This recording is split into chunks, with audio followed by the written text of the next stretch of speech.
Welcome back to USA News, your go-to source for the biggest stories and breaking updates from across the United States. If you want to stay ahead of the news, make sure to hit that subscribe button right now. Let's dive straight into today's top story. As congressional veterans step aside, their chosen successors prepare to take the stage. A major chapter in American politics is coming to an end. After decades of shaping legislation, influencing national debates, and helping guide the Democratic Party through some of its most consequential moments, two of Congress's most recognizable figures are preparing to leave Capitol Hill.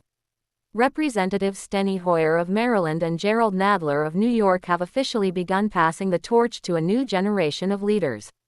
And the transition is already sparking a larger conversation about political power, succession, and the future of Washington.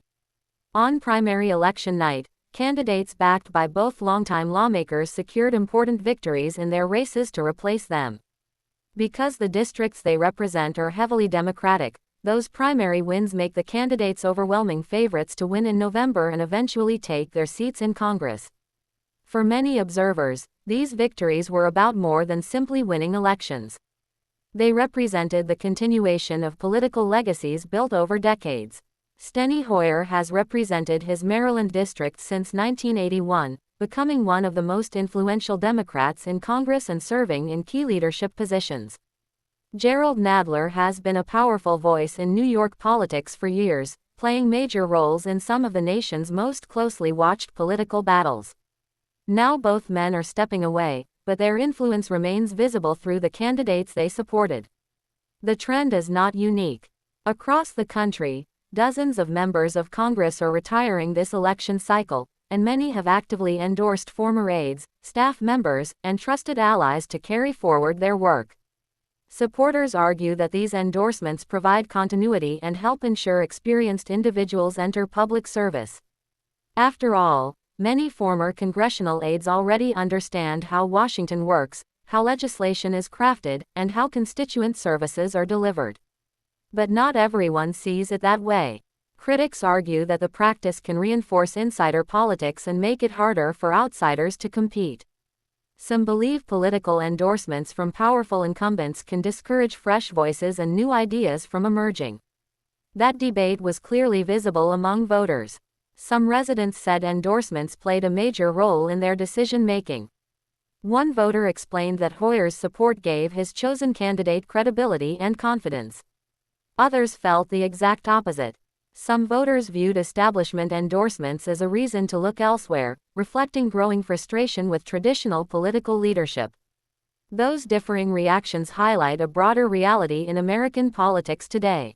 Voters are increasingly torn between valuing experience and demanding change. Many Americans appreciate stability and proven leadership. At the same time, there is growing demand for new perspectives, younger leaders, and a different approach to governing. The retirements of Hoyer and Nadler come during a period of significant generational change on Capitol Hill.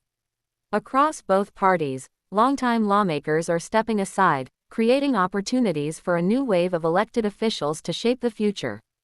Yet the question remains, will these newcomers bring meaningful change, or will they largely continue the agendas of the leaders who helped elevate them? For supporters, these transitions represent a smooth transfer of knowledge and experience.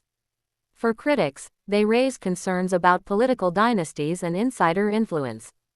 Either way, the impact of leaders like Hoyer and Nadler is likely to continue long after they leave office. Their names may soon disappear from congressional ballots, but the people they mentored and supported are preparing to carry their influence into the next era of American politics. As Washington enters a period of transition, one thing is certain. The next generation of lawmakers is arriving, but the debate over who truly controls the future of Congress is only beginning.